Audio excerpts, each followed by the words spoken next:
Jusqu'à l'éveil, je prends refuge dans le Bouddha, le Dharma et la communauté suprême, la Sangha. Jusqu'à l'éveil, je prends refuge dans le Bouddha, le Dharma et la communauté suprême, la Sangha.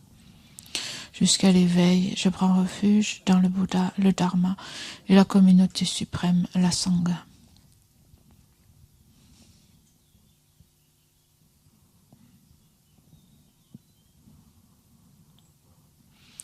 Grâce aux deux accumulations rassemblées par ma pratique de cette méditation, puissais-je devenir un Bouddha afin d'être bénéfique à tous les êtres. Grâce aux deux accumulations rassemblées par ma pratique de cette méditation, puissais-je devenir un Bouddha afin d'être bénéfique à tous les êtres. Grâce aux deux accumulations rassemblées par ma pratique de cette méditation, puissais-je devenir un Bouddha afin d'être bénéfique à tous les êtres.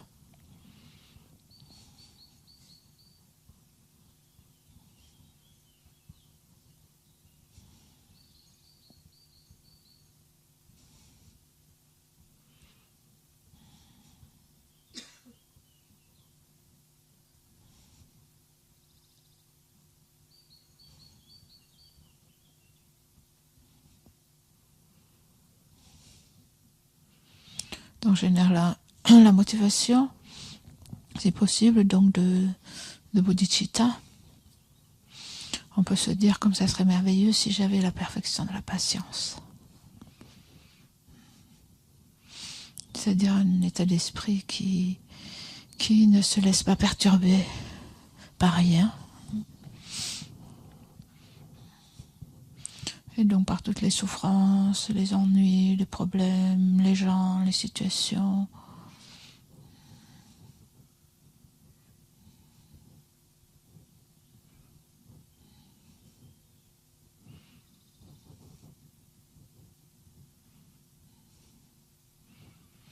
Et donc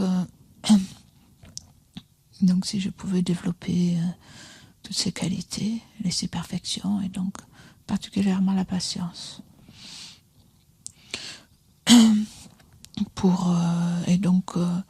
La perfection, les perfections, elles sont atteintes en fait au niveau du Bouddha, quand on devient un Bouddha. Et donc pour l'instant, on chemine et on s'entraîne. Donc par l'écoute, la réflexion, la méditation. Et donc le but c'est d'être bénéfique à tous les êtres.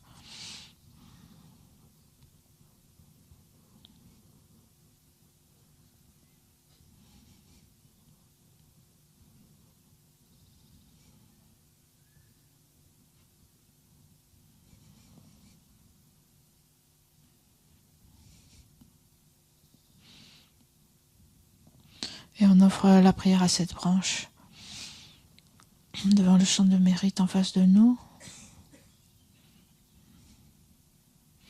Avec respect, je me prosterne par le corps, la parole et l'esprit.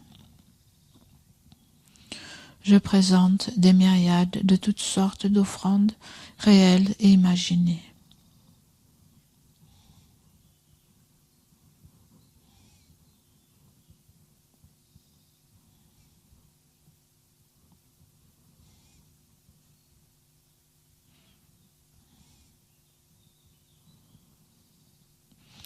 Je confesse toutes les actions négatives accumulées depuis des temps sans commencement.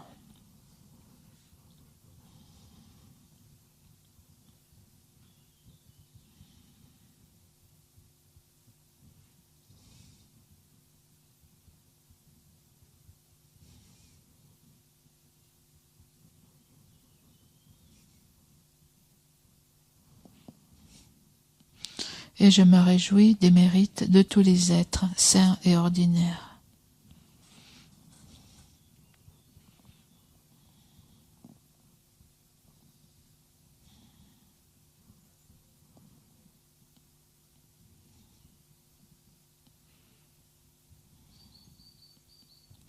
Ô maîtres et Bouddhas, demeurez, je vous prie, jusqu'à la fin du samsara et tournez la roue du dharma pour les êtres.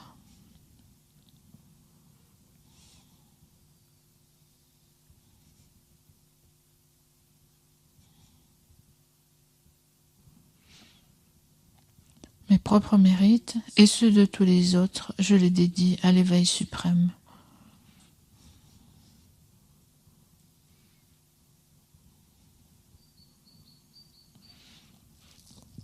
Cette terre, ointe d'encens, jonchée de fleurs, ornée du mont Méru, des 4 continents, du soleil et de la lune, je la visualise comme un champ de Bouddha et je l'offre. Puissent tous les êtres jouir de cette terre pure.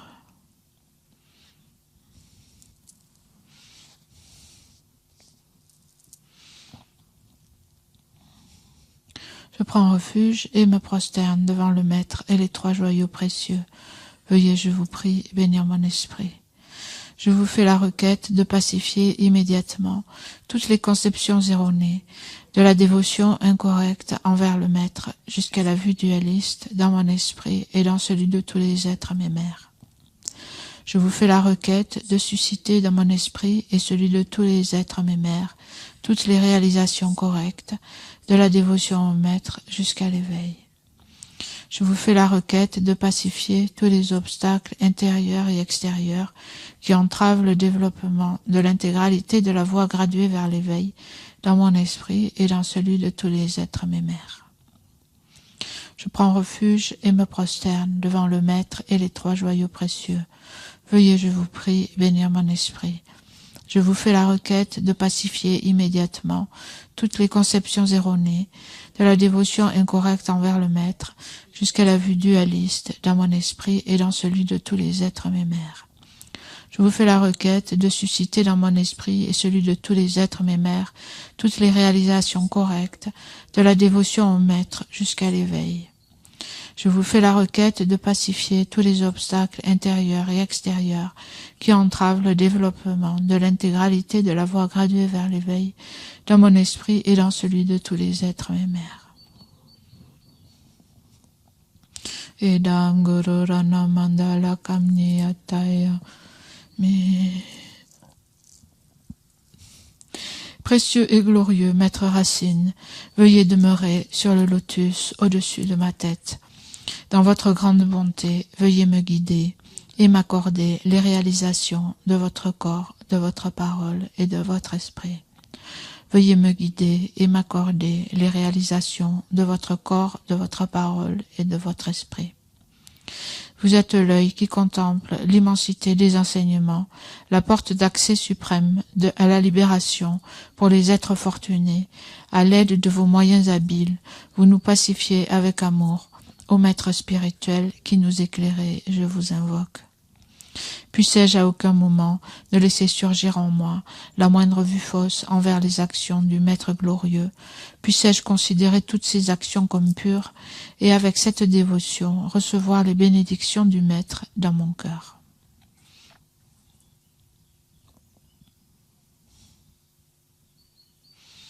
Donc le champ de mérite qui est en face de nous se dissout dans le lama qui reste en fait au-dessus de notre tête pour nous inspirer pendant la méditation.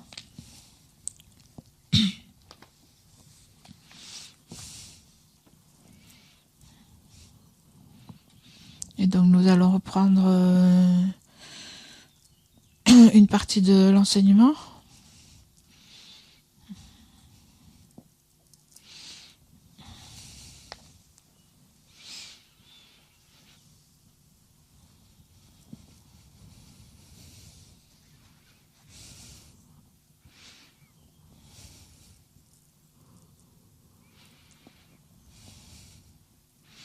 Et donc on a vu que donc la patience par rapport à l'ennemi,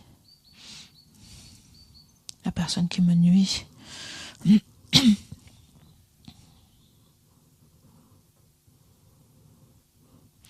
et donc on a vu que il ne convient pas de se mettre en colère contre celui qui fait obstacle à mon attachement au dharma mondain, c'est-à-dire à mon attachement à la réputation, aux louanges, etc. En fait, il m'est bénéfique. Et le point suivant, c'est, on peut dire oui, mais il m'empêche, en fait, il me fait me mettre en colère, il m'empêche d'accumuler des mérites.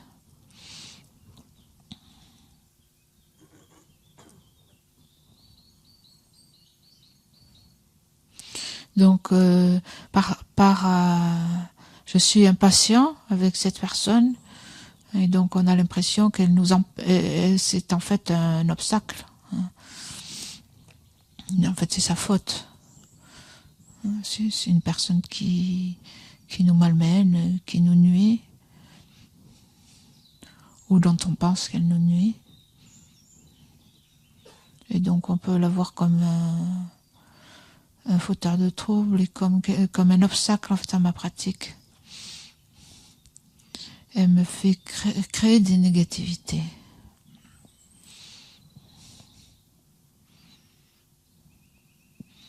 Et donc c'est un obstacle à ma pratique. Cette personne me fait créer des négativités, m'empêche d'accumuler les mérites. Et donc Shantideva dit non, il ne fait pas obstacle au mérite.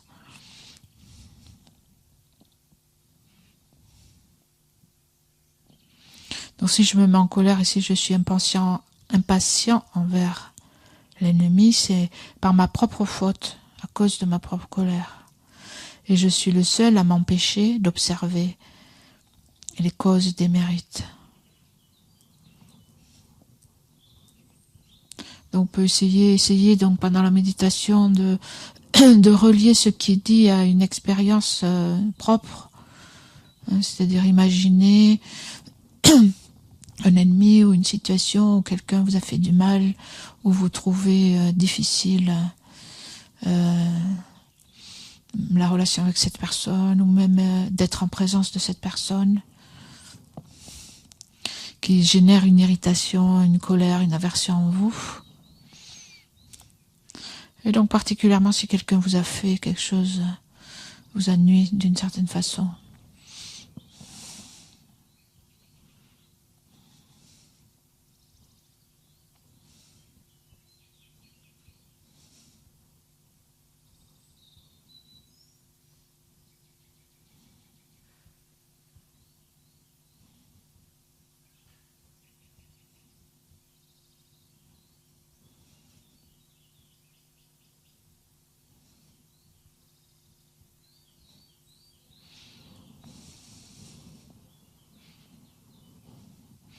Et d'un certain côté, on peut sentir qu'on est dans notre bon droit de s'irriter, de se mettre en colère.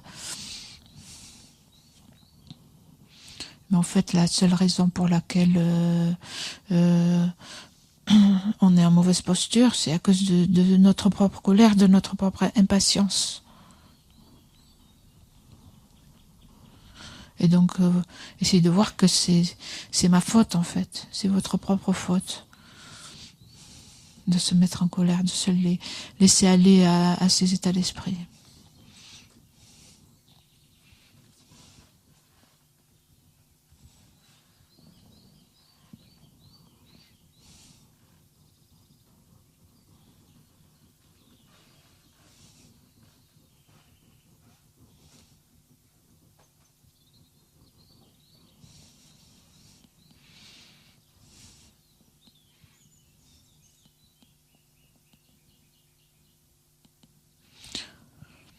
Je suis en fait la seule personne qui m'empêche moi-même d'observer la cause des mérites. C'est-à-dire, je suis le seul à m'empêcher de ne pas pratiquer en fait la patience vis-à-vis de cette situation, de cette personne. C'est la faute de qui si je pratique pas la patience dans cette situation? C'est pas l'autre qui fait obstacle, c'est moi-même, c'est ma propre colère. En fait, l'autre est un atout. L'autre, en fait, me permet de pratiquer la patience.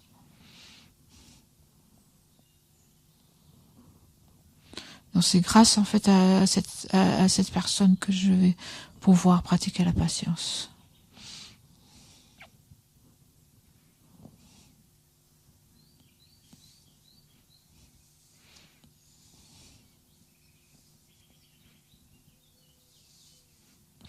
Donc sans l'existence d'un ennemi malveillant, c'est complètement impossible de pratiquer la patience et de récolter le mérite issu de cette pratique de patience.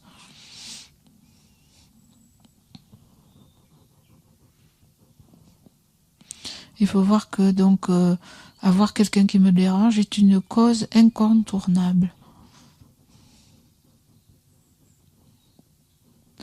En effet, c'est pas avec mes amis, les gens qui font tout ce que je veux, que je vais développer la patience. C'est justement avec quelque chose ou quelqu'un qui me contrecarre, qui s'oppose à mes désirs. Et donc, c'est quelque chose dont j'ai absolument besoin pour la pratique.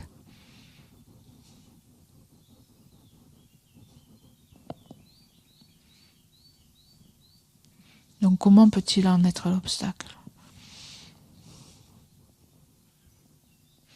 Shantideva dit, c'est comme un trésor en fait.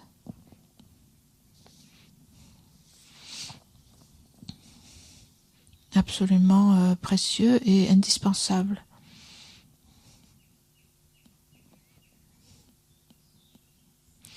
Et donc il donne cet exemple, par exemple, si je possède des biens et je me réjouis de donner, de pratiquer la générosité, de partager mes biens, d'en faire profiter quelqu'un d'autre, donc un mendiant ou quelqu'un qui se présente et qui en a besoin, c'est vraiment une aubaine.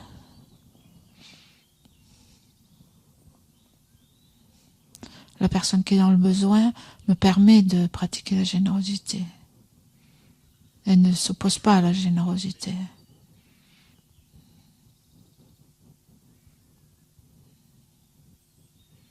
Donc sans quelqu'un à qui donner, je ne vais pas pouvoir pratiquer le don. De la même façon, si je prends des vœux,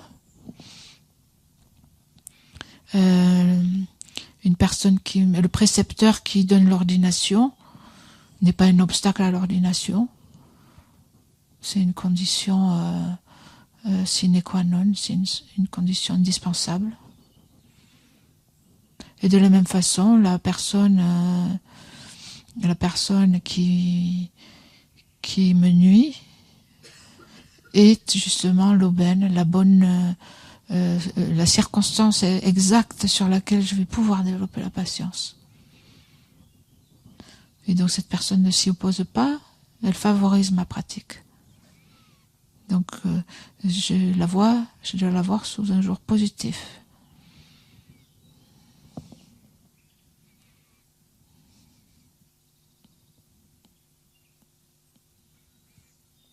Donc de cette façon, mon ennemi est digne de respect.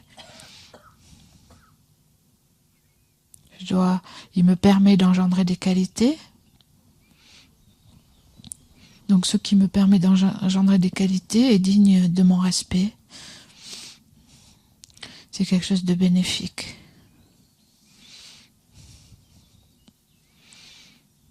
C'est en fait comme un trésor apparu chez moi, sans que j'aie fait le moindre effort.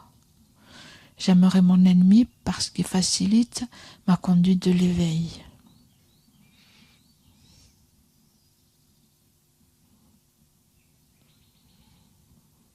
Dans le champ de la patience, le champ sur lequel je vais récolter tout ce trésor, cette récolte de qualité, la patience, qui permet en fait de ne pas se laisser troubler, de ne pas s'irriter dans n'importe quelle circonstance que l'on trouve désagréable. Et dans ce champ qui me permet de cultiver la patience, c'est comme un trésor, c'est quelque chose de très précieux. Et donc, il est important d'avoir un esprit bienveillant envers cet ennemi.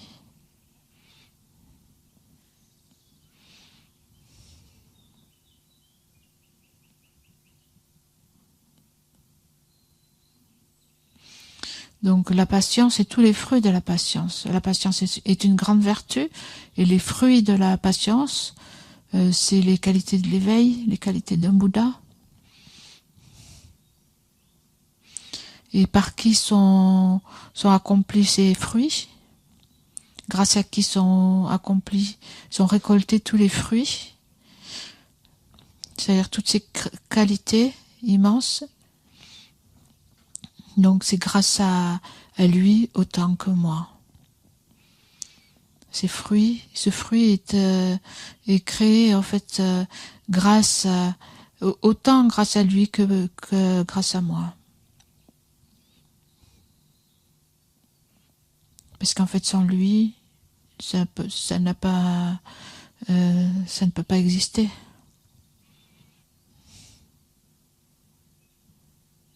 Donc nous sommes tous les deux inclus parmi les causes de la patience.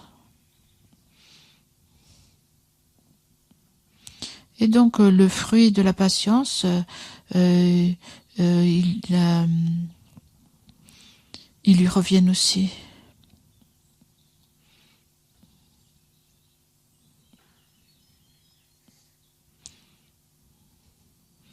Il est la cause de la patience qui donne lieu à mon éveil.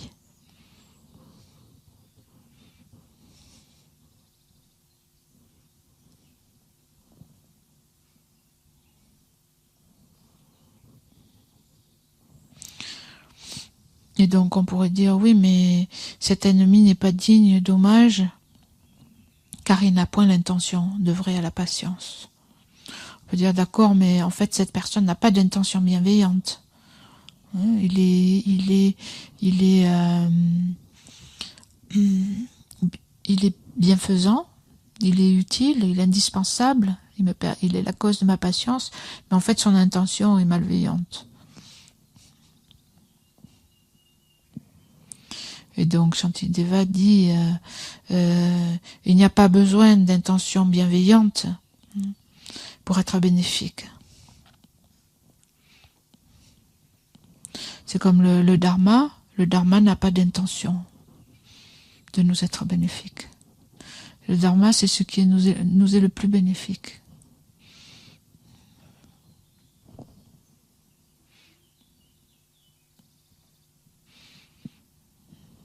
Et donc ne pas avoir l'intention bienveillante n'est pas une raison.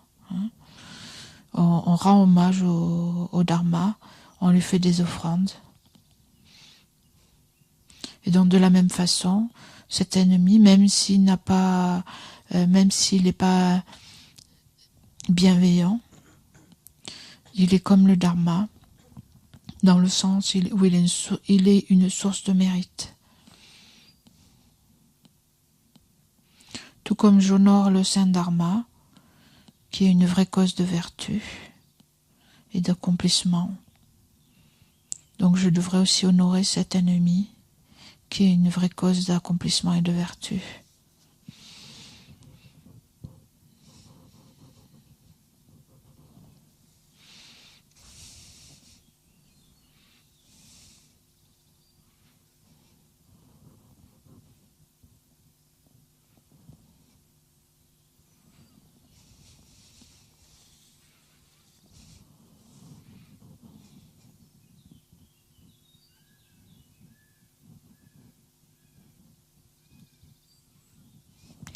Et donc un autre argument, c'est que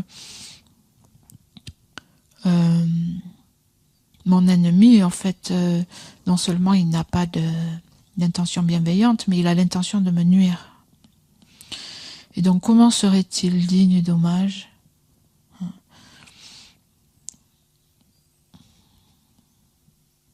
alors qu'il me nuise, alors qu'il me nuit intentionnellement?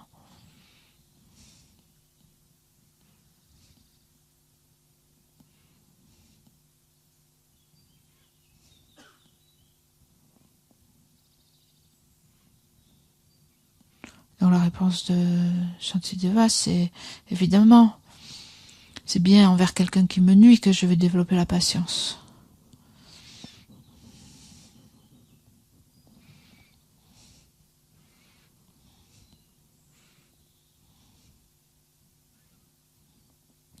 C'est pas envers un médecin, par exemple.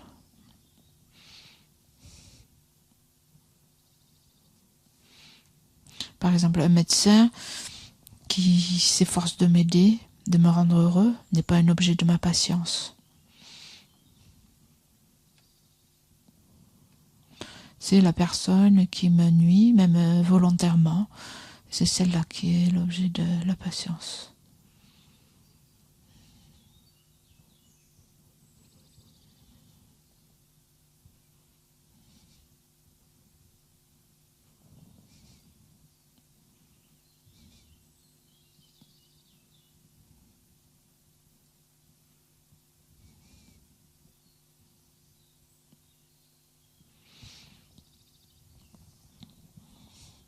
Donc ce n'est pas grâce aux intentions bienveillantes que l'on parachève la patience, mais grâce aux persécuteurs, mus par une forte aversion, que la patience est engendrée.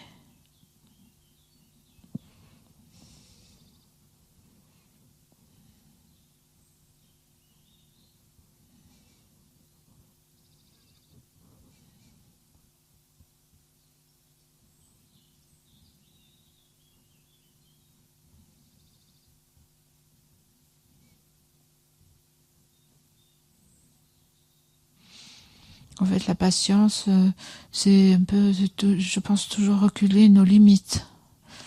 Une expression, en fait, en tibétain, c'est ça, l'impatience, c'est en fait ce qu'on ne supporte pas. Quand on n'est pas patient avec quelque chose, par exemple le mal qui nous est fait ou le mal qui est fait en général, c'est parce qu'on trouve ça insupportable. On n'arrive pas à le supporter, à l'inclure, quelque part à l'inclure. C'est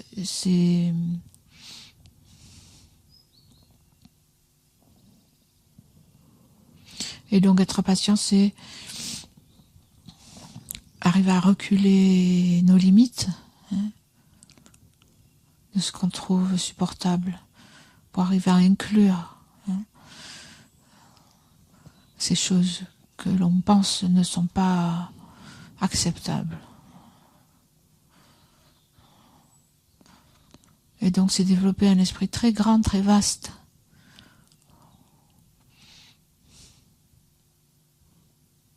Donc une disposition d'esprit amène et c'est ça, très vaste, capable en fait d'embrasser tout ce qui existe, donc le bien comme le mal.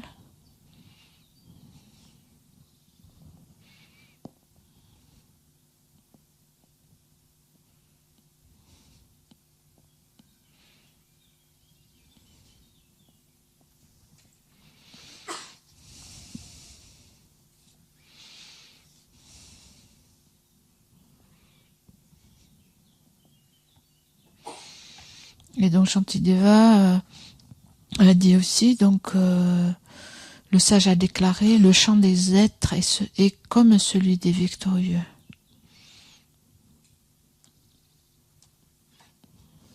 Donc pour atteindre l'éveil, on atteint l'éveil en relation avec les Bouddhas et en relation avec les êtres pareillement. C'est-à-dire que les deux sont indispensables.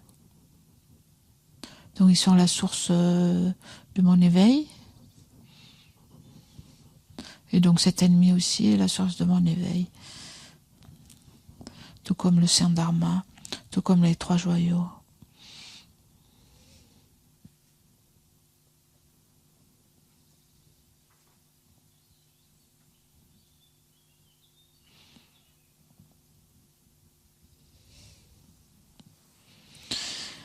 C'est des êtres comme des victorieux que j'obtiens les qualités d'un Bouddha. Pourquoi alors ne pas respecter les êtres autant que je respecte les victorieux? Nous recevons les instructions des Bouddhas et c'est avec les êtres que nous devons les mettre en pratique. Et donc sans les êtres, il n'y a pas de pratique.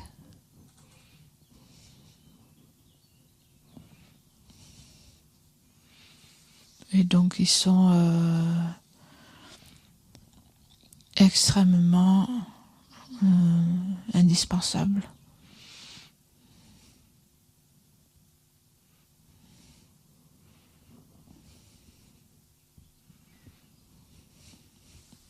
Et donc on leur doit le respect, de la même façon qu'on doit le respect au Bouddha.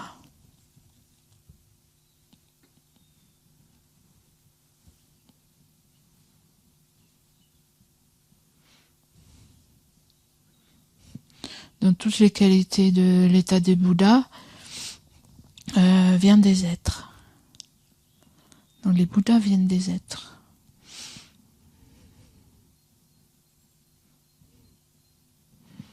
Et donc moi aussi, les qualités que je développe et que je vais développer sont complètement dépendantes de l'existence des êtres et de l'existence des êtres qui souffrent et de l'existence des êtres malveillants.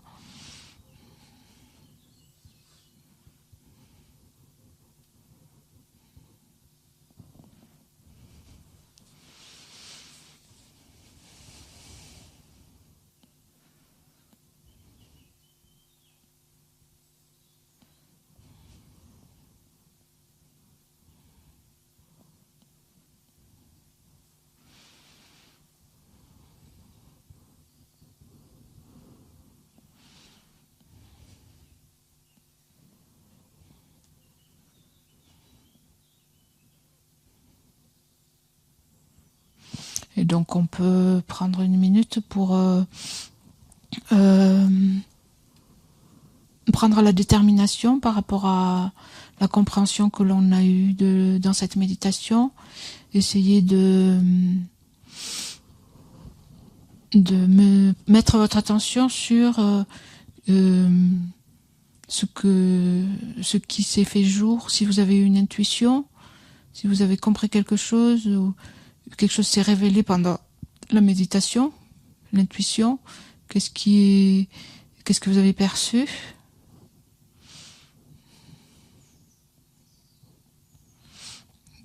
Quel que soit donc ce qui vous pouvez en retirer de cette méditation. Donc essayez de placer votre esprit dessus comme en un point, comme pour le renforcer, et prenez une détermination par rapport à ce point, par exemple, de vous demander qu'est-ce que dans ma vie quotidienne, comment je peux prolonger cette intuition ou cette sagesse qui a vu le jour. Et comment je peux la prolonger, par quelle action dans ma vie quotidienne.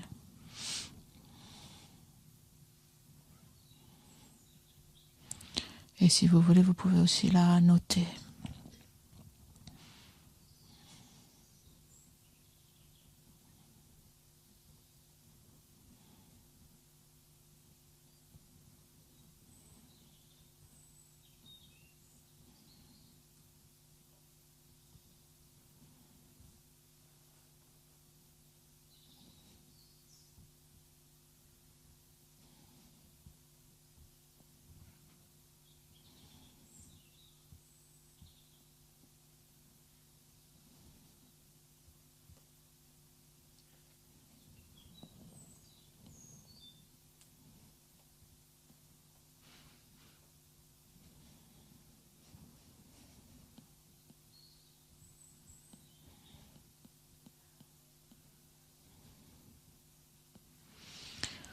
Et donc on dédie l'énergie positive de cette méditation. Donc pour pouvoir développer cette patience. Et donc particulièrement l'amour de ces ennemis, de ces personnes qui nous dérangent le plus. Et donc arriver, comme on l'a vu dans les enseignements, à complètement retourner nos points de vue.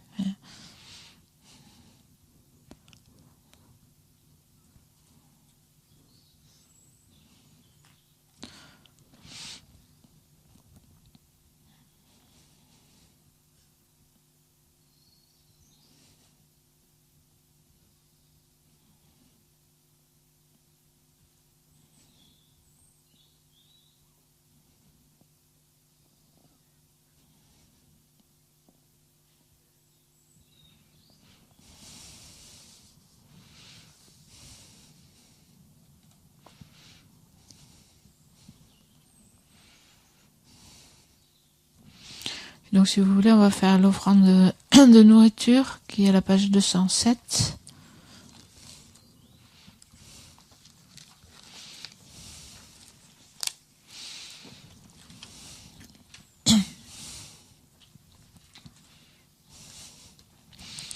Om Ahum, Om Ahum, Om Ahum.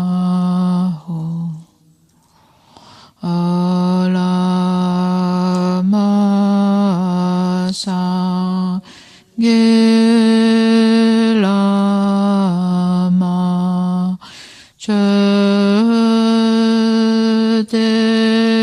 Chedeshin Lama Gendente Kungije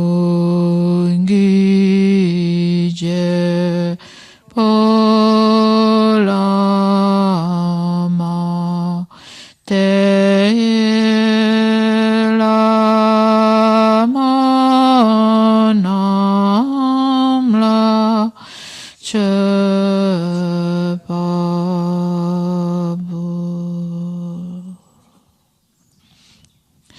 Puissions-nous, ainsi que notre entourage, dans toutes les vies à venir, ne jamais être séparés des trois joyaux, faire continuellement des offrandes aux trois joyaux, et recevoir l'inspiration des trois joyaux.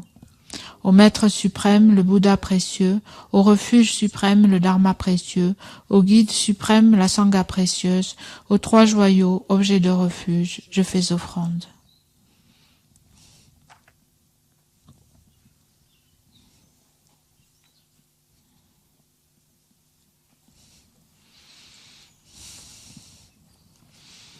Merci et bon appétit.